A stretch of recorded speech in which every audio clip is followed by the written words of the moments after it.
Hi అండి, welcome back to our channel అమ్మ చేతి ప్రేమ.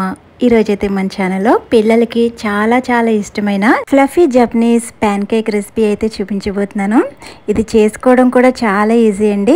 పిల్లలకి ఏదైనా స్పెషల్గా చేసి పెట్టాలనుకున్నప్పుడు ఇలా ఈజీగా ఇంట్లో ఉండే వాటితోనే చాలా త్వరగా తయారు చేసుకోవచ్చు. మీలో ఎవరైనా మన ఈ ఛానల్ని మొదటిసారి చూస్తుంటే కనుక ప్లీజ్ సబ్స్క్రైబ్ చేసుకుని అలాగే వీడియోని చివరి వరకు చూడండి. ఈ రెసిపీకి వచ్చేసి మెయిన్ ఇంగ్రీడియంట్స్ ఏంటంటే ఎగ్స్ 2 ఉంటే చాలండి. ఈ రెసిపీ చాలా ఈజీగా తయారు చేసుకోవచ్చు. ముందుగా నేను ఇక్కడ ఈ ఎగ్స్లోని వైట్ పార్ట్స్ని అలాగే ఎల్లో పార్ట్ని డివైడ్ చేసుకుంటున్నాను. చూడండి, ఇక్కడ చూపిస్తున్నట్టు ఎగ్లో ఉన్న ఎల్లో అంతా కూడా ఒక బౌల్లోకి వేసుకుంటున్నాను. అలాగే వైట్ అంతా కూడా ఇలా చిన్న బౌల్లో ఉంచుకుంటున్నాను. ఇప్పుడు ఈ ఎల్లో పార్ట్లోకి 4 టేబుల్ స్పూన్స్ వరకు మిల్క్ తీసుకోవాలి. ఇవి కాచి చల్లార్చిన పాలేనండి, వేడి పాలు కాదు. ఇలా పాలు వేసుకున్న తర్వాత ఒకసారి అంతా కూడా బాగా కలిసేటట్టు విస్క్ చేసుకోండి. ఇలా బాగా విస్క్ చేసుకున్న తర్వాత దీంట్లోకి 1/2 టీ స్పూన్ వరకు వెనిలా ఎసెన్స్ వేసుకోండి. ఇది వేసుకున్న తర్వాత మరోసారి అంతా కూడా బాగా కలిసేటట్టు విస్క్ చేసుకోవాలి. ఇప్పుడు దీంట్లోకి ఇక్కడ చూపిస్తున్నట్టు ఇలా జాలిగరిటె పెట్టుకుని 4 టేబుల్ స్పూన్స్ వరకు మైదా పిండిని వేసుకోవాలి. ఇన్ కేస్ మీకు మైదా పిండి వద్దు అనుకుంటే గోధుమ పిండి కూడా వాడుకోవచ్చు. చూడండి, ఇలా అంతా కూడా జల్లించుకున్న తర్వాత ఇలా మిగిలిన పార్ట్ అంతా కూడా పక్కకు తీసేయండి.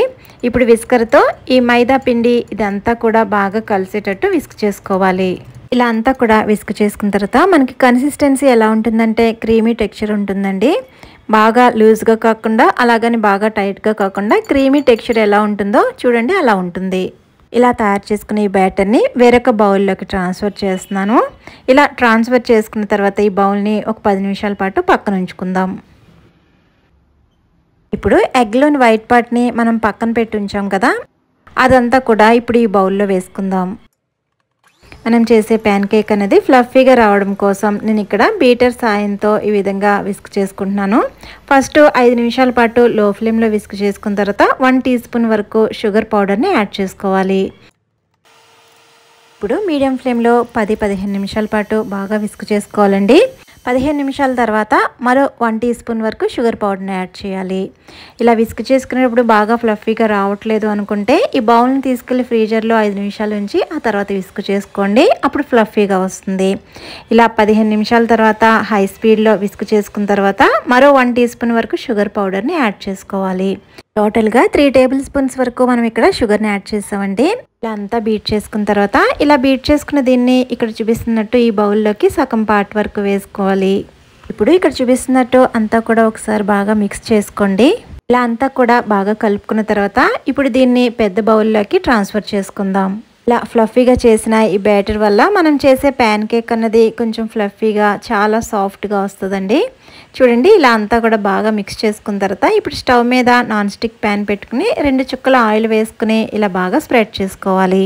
ఇప్పుడు మనం రెడీ పెట్టుకుని ఈ బ్యాటర్ని ఒకసారి కింద నుంచి పైకి బాగా కలిపి ఒక మెజరింగ్ కప్ సాయంతో అన్ని ప్యాన్ కేక్స్ కూడా ఒకటే సైజు వచ్చేటట్లు ఇలా బ్యాటర్ తీసుకుని ఇలా ప్యాన్లోకి సెంటర్కి వచ్చేటట్లు వేసుకోవాలి.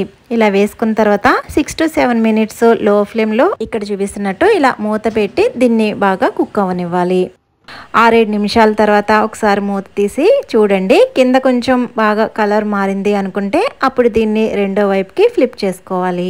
రెండో వైపుకి ఫ్లిప్ చేసుకున్న తర్వాత మళ్ళీ మూత పెట్టి 5 నిమిషాల పాటు లో ఫ్లేమ్లో కుక్ అవ్వనివ్వాలండి. మొత్తానికి ఈ ప్రాసెస్ అంతా కూడా లో ఫ్లేమ్లోనే చేసుకోవాలి, ఏమాత్రం హై ఫ్లేమ్ పెట్టకూడదు. చూడండి, 5 నిమిషాల తర్వాత మూత తీసి చూపిస్తున్నాను, ఈ విధంగా కుక్ అవుతుంది. ఇప్పుడు చెప్పిన ఈ పద్ధతిలోనే మొత్తం అన్ని ప్యాన్ కేక్స్ కూడా రెడీ చేసుకోవాలి. ఇప్పుడు ఇలా సర్వింగ్ బౌల్లోకి అన్ని ప్యాన్ కేక్స్ కూడా తీసుకుందాం. ఈ ప్యాన్ కేక్ అనేది మరింత టేస్టీగా ఉండడం కోసం నేను ఇక్కడ డార్క్ చాక్లెట్ని ఇలా మెల్ట్ చేసి ఈ విధంగా ప్యాన్ కేక్ మధ్యలో ఇలా స్ప్రెడ్ చేస్తున్నాను.